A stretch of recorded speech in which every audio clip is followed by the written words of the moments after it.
Okay, our last recording, Martin had made it to America, and he's at Caitlin's house, and they're having his first American meal. Um, and I should be able to finish the rest of the book in this 15-minute segment. So, I hope you've liked it as much as I have. I think it's great, and it's a true story, so it's amazing.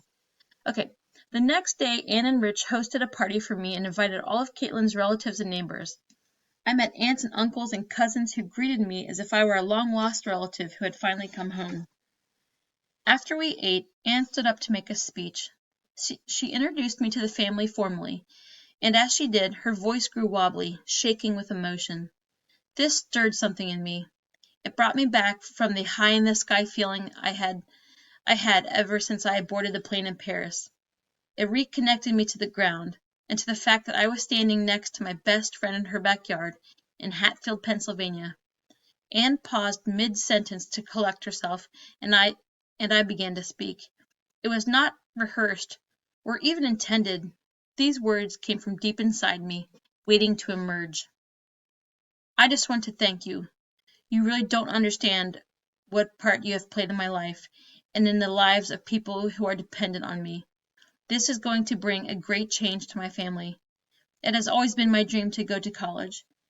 It will give me a platform to exploit my potential and get some help to my family and friends in Zimbabwe. I just want to hope that God will give you maximum blessings. I felt Caitlin squeeze my hand, and I squeezed back. After 6 years of imagining what it would be like to see her, to hug her, to hear her laugh, to hold her hand, here she was, my best friend from afar, now standing right next to me. And that brings us to the epilogue, and it's on March 5th, 2008. So the last time the story was written, it was 2003 when he was going to start college, and now it's March 5th, 2008, and this is Martin. I clinked a champagne glass to get everyone's attention. I would like to say a few words, I said, rising from the table to face Caitlin, who looked more radiant than ever before. I'm so happy that you've met Dima. Not only do you have a wonderful new husband, but I now have another brother. Her face, already set in a smile, went a slight pinkish color as she raised her glass towards me and then turned to kiss the man she had just married. "Hear, hear!" Wallace shouted. He was sitting across the table from me, next to Richie, our other brother from another mother. This is what we called each other still to this day.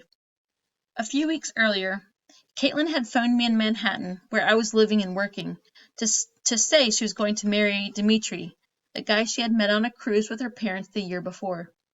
It was a quick engagement, but I knew this was a relationship that would last. Dima was different from Caitlin's previous boyfriends. He and I shared a similar world view, perhaps because he came from a faraway place, like me. He was from Belarus, a country in Eastern Europe. We both saw that Caitlin's beauty was way more than skin deep. He saw her generosity and kindness and was not threatened by it. He is a good man. Watching him exchange vows with Caitlin earlier that day, I got a bit choked up. Caitlin and I had already shared so many milestones, and still have many ahead.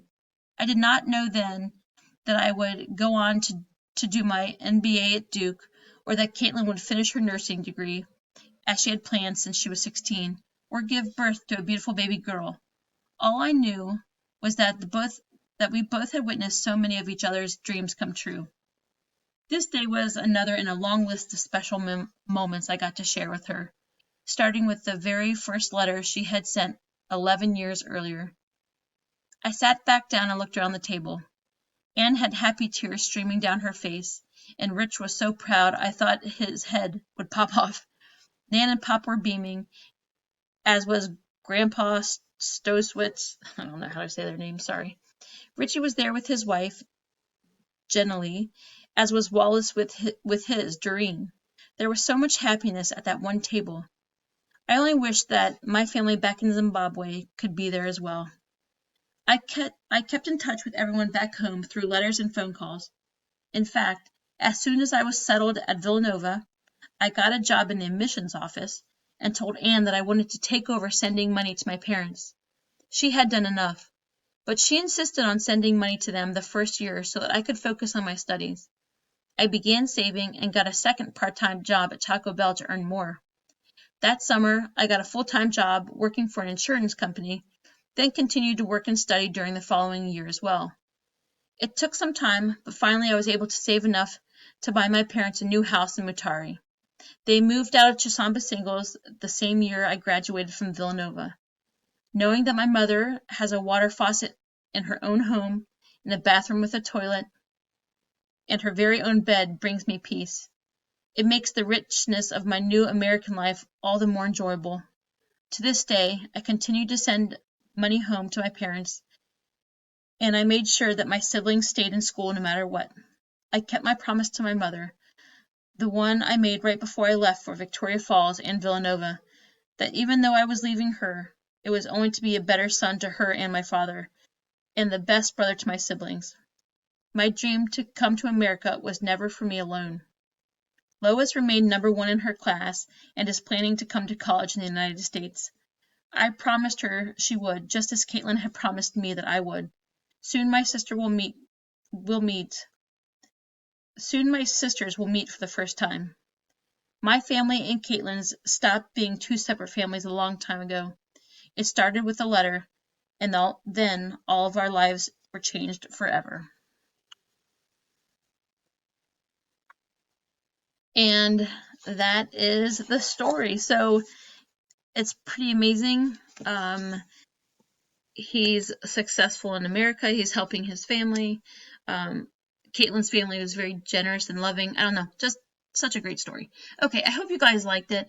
And if you did or you didn't, let me know. If you listened to all of this and you have thoughts, please share them with me. I hope you enjoyed it.